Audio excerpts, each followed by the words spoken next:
পুলিশের নিয়োগ পরীক্ষার প্রশ্ন ফাঁসের টোপে এবার প্রতারণা, গ্রেপ্তার সিভিক ভলেন্টিয়ার গণেশ বাছার। রাজ্য পুলিশের নিয়োগ পরীক্ষা রবিবার, আর সেই পরীক্ষাকে ঘিরে গোপনে প্রতারণার ফাঁদ পেতে বসেছিল এক সিভিক ভলেন্টিয়ার। অভিযোগ, পরীক্ষার প্রশ্নপত্র অভিযোগ ফাঁস করে দেওয়ার নাম করে লক্ষ লক্ষ টাকা হাতিয়ে নিয়েছে অভিযুক্ত গণেশ বাছার।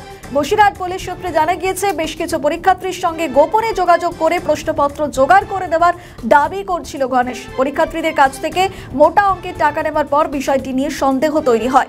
কয়েকজন পরীক্ষার্থী প্রথমে বিষয়টি পুলিশকে জানান। অভিযোগ পেয়ে বসিরহাট থানার পুলিশ একাধিক পরীক্ষার্থীকে জিজ্ঞাসাবাদ করে। তাদের বয়ানের সামনে আসে এই প্রতারণার পুরো ছবি। এরপরই অভিযুক্ত সিভিক ভলেন্টিয়ার গণেশ বাছারকে গ্রেপ্তার করে পুলিশ।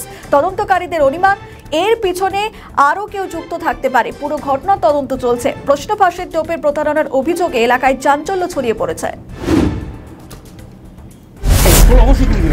দেখতে পাচ্ছি না।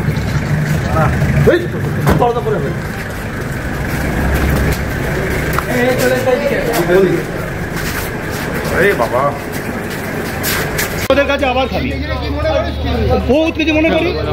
ওই ক্যামেরাটা দিয়ে ছোট লোক, ঠিকই বলেছিস তুই।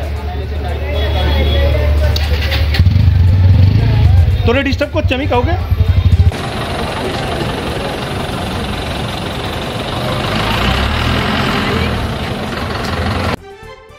আমাদের ভিডিও ভালো লাগলে লাইক ও শেয়ার করুন। কমেন্ট সেকশনে আপনাদের মতামত জানান।